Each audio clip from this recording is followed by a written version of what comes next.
Boa tarde, meninos e meninas. Vamos hoje começar nossa aulinha falando sobre a função logarítmica. A função logarítmica que, como o próprio nome diz, vem de um logaritmo. Nós já vimos as definições de logaritmos, já vimos também as suas propriedades operatórias e as consequências que advêm da sua definição. Então agora a gente vai ver um pouquinho de como será o gráfico dessa função.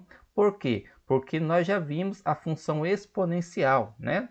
E como vocês viram, a equação exponencial ela é a inversa do logaritmo. Ou seja, a gente pode deduzir então que a função logarítmica será também o inverso da função exponencial. Mas vamos primeiro ver aí como que seria a definição matemática dessa função que nós temos no nosso dia a dia, tá? Então, a função matemática, ela fala o seguinte, que é toda função f de r em r que pode ser escrita na forma f de x, log de x na base a, ou y igual a log de x na base a, com a maior do que zero, a diferente de 1 e b maior do que zero. Bom, essa definição aqui ela é meio truncada, né? Você às vezes leu a definição e não sabe o que quer dizer essa definição. Vamos começar por partes. Quando ele fala assim, que uma função f de r em r, nós estamos dizendo que é uma função onde o domínio vai ser formado pelos números reais. E o contradomínio também vai ser os números reais. Ou seja, quando nós falamos de domínio, nós estamos falando do conjunto de saída, tá? No conjunto de saída, nós temos os números reais. Quer dizer, então, que a princípio, esses números, que seriam os valores do x, eles poderiam ser números positivos, negativos, frações e números decimais. E o contradomínio, que é o resultado que eu tenho quando eu substituo x na função para encontrar o valor do y ou o f de x, que é a imagem, eu encontro um valor, né, que vai estar dentro desse contradomínio. E esses valores também serão números reais. Então, a parte que fala é um conjunto f de r em r. É uma função de r em r. Quer dizer, então, que o seu domínio vai ser um número real e o seu contradomínio também vai ser número real, tá bom? E seguindo, fala que pode ser escrita na forma f de x igual a log de x na base a. Então, essa parte está falando para você que a função logarítmica ela vem de um logaritmo. Esse f de x, nós já aprendemos que ele pode ser também igual a y. Significa imagem quando eu pego um valor numérico e substituo pelo x. Então, o f de x quer dizer, então, que é a imagem que eu obtenho quando eu calculo esse logaritmo, sabendo o valor do x. E aí pode ser f de x, ou pode ser y, ou qualquer letra, dependendo do contexto que você tem. Pode ser f de x, pode ser y, pode ser função g de x, pode ser função h de x. Se nós estivermos trabalhando com preço, por exemplo, pode ser uma função que começa como p de x. Então isso vai variar dependendo do contexto. O importante é você saber que esse f de x, esse y, esse g de x, esse h de x, significa que é a imagem que você vai obter quando você substituir o x na função. E o a tem que ser maior do que zero. O que significa essa parte? Significa que a base tem que ser sempre positiva pela própria definição do logaritmo. E também tem que ser diferente de 1. Quer dizer que o a ele pode ser um número maior do que zero, positivo, e diferente de 1. Você pode ter números decimais indo do 0,000001 até o 0,9999. Quem que não pode ser base? O próprio 0 e o 1, mas os decimais que ficam entre o 0 e o 1 podem ser base. E o b, que é o nosso logaritmando, e observa aqui que esse b, nesse caso, o b nada mais é do que o nosso x, ele tem que ser maior do que 0. Ou seja, o logaritmando, ele nunca vai ser um número negativo. Sempre nós vamos ter uma função de x, onde o x vai ser sempre um número positivo maior do que zero. Pode ser decimal? Pode. Pode ser fração? Pode. O que não pode ser, então? Não pode ser um número que seja negativo. Então, aqui agora, nós temos alguns exemplos. Por exemplo, letra A nós teremos aqui a função f de x igual ao log de x na base 4, logaritmando é x, a base é 4. Nesse caso, então, está dentro da nossa definição. Letra B, y igual ao log de x na base 3. Letra C, f de x igual ao log de x na base 1/7. E letra D, y igual ao log de x na base 0,2. Observa aqui na letra D que nós temos a base como sendo 0,2. É um número que está entre 0 e 1, porém não é 0, é 0,2, então se encaixa perfeitamente dentro da nossa definição. Então essas são as funções logarítmicas que nós temos no nosso dia a dia.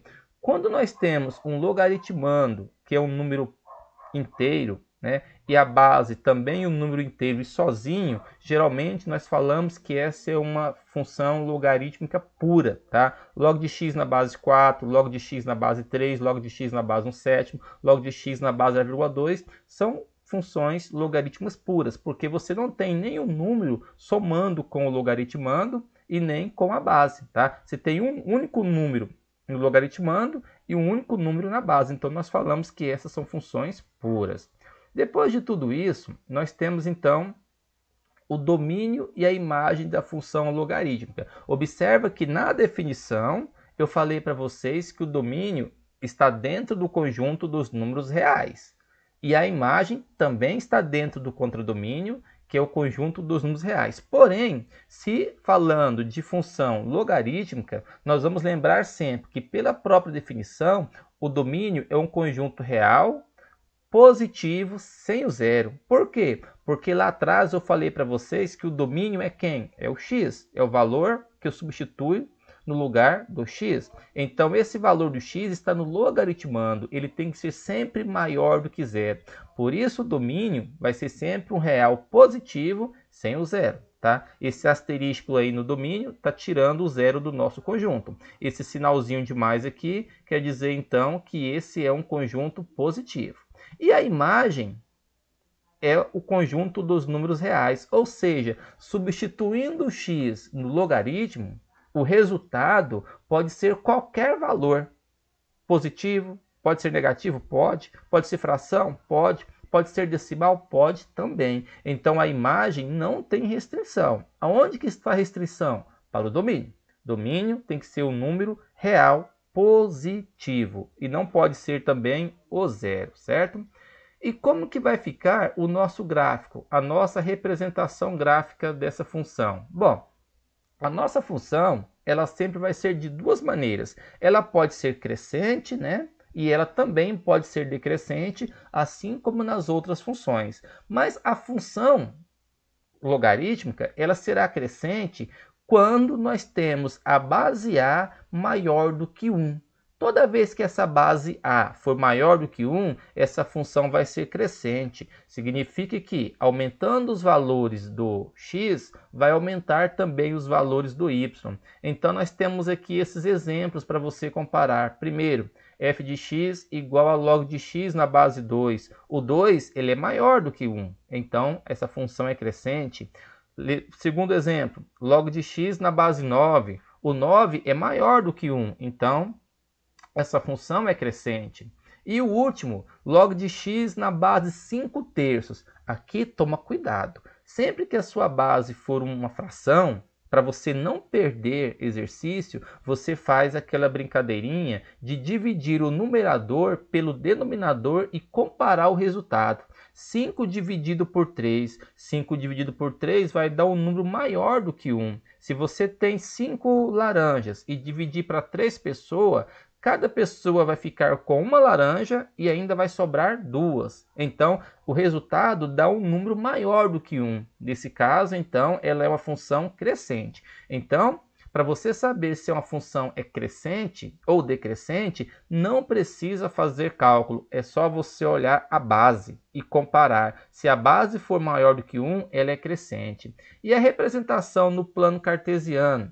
A representação vai ser sempre essa curva tá? Essa curva ela é uma assíntota, né? A gente chama essa curva aqui de assíntota também, assim como aquela curva da função exponencial, porém ela tem esse sentido aqui, ó, tá? Nesse caso aqui eu estou chamando essa função de função g de x porque não tem problema. Função g de x na base a crescente, é essa assíntota aqui.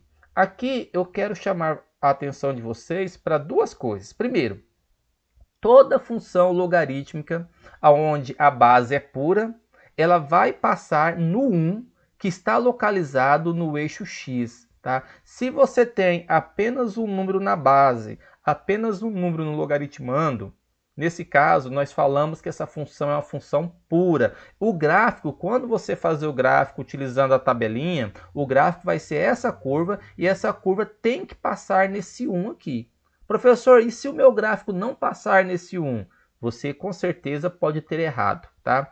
A única hipótese desse gráfico não passar no 1 é quando eu tenho uma base mista. Por exemplo, log de x na base 2 mais x ao quadrado, log de x elevado ao cubo, qualquer função onde eu tenho um logaritmando que não seja um único número e a base não seja um único número. Nesse caso, não passa no 1. Outra coisa, o gráfico sempre vai se aproximar do eixo y, porém ele jamais vai encostar aqui nesse eixo y. Observa que aqui tem um espaço. Então, ó, essa curva ela vai sempre crescer, vai aproximar aqui do eixo y, né? Mas nunca vai encostar aqui. Gente, não pode encostar aqui. Se você desenhar o gráfico e ele encostar aqui no eixo y, infelizmente você errou. A função logarítmica ela tende a zero, porém ela nunca vai ser igual a zero. Já o nosso gráfico, quando ele é um gráfico decrescente, né, a definição vai ser que a base A vai ser o número maior do que zero e menor que 1. Ou seja, o gráfico vai ser decrescente quando a base for um número decimal ou uma fração transformada em decimal que esteja entre 0 e 1.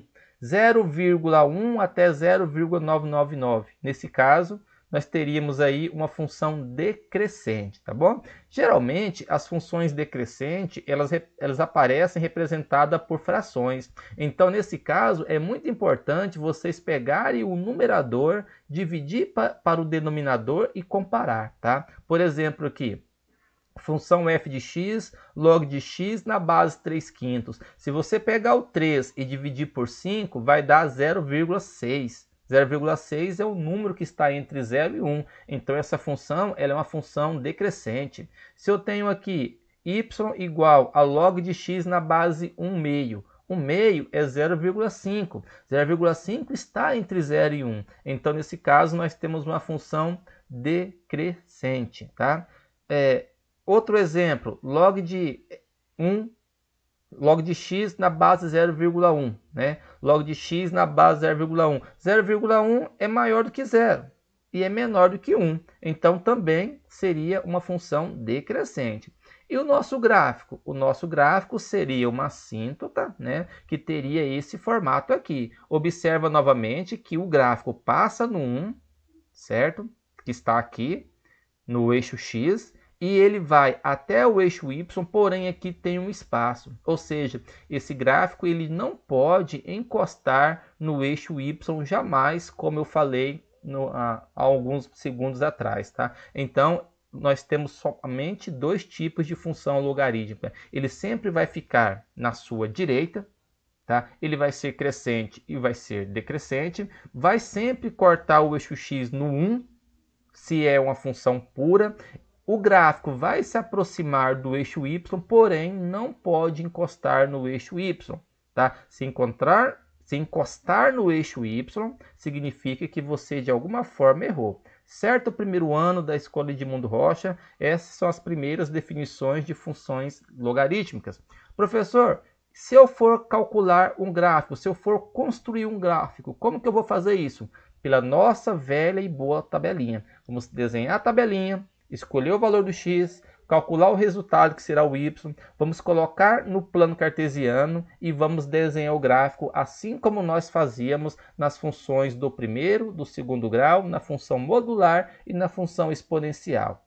Ok? Então as definições mudam um pouquinho, mas o jeito de fazer sempre vai ser o mesmo. Lembrando mais uma vez que esse gráfico ele é o inverso do gráfico da função exponencial, tá certo? Espero que eu tenha ajudado vocês. Qualquer coisa, eu estou no plantão de matemática para os alunos da Escola Estadual Edmundo Rocha. Você que entrou aqui só para espionar, obrigado, deixa o seu joinha.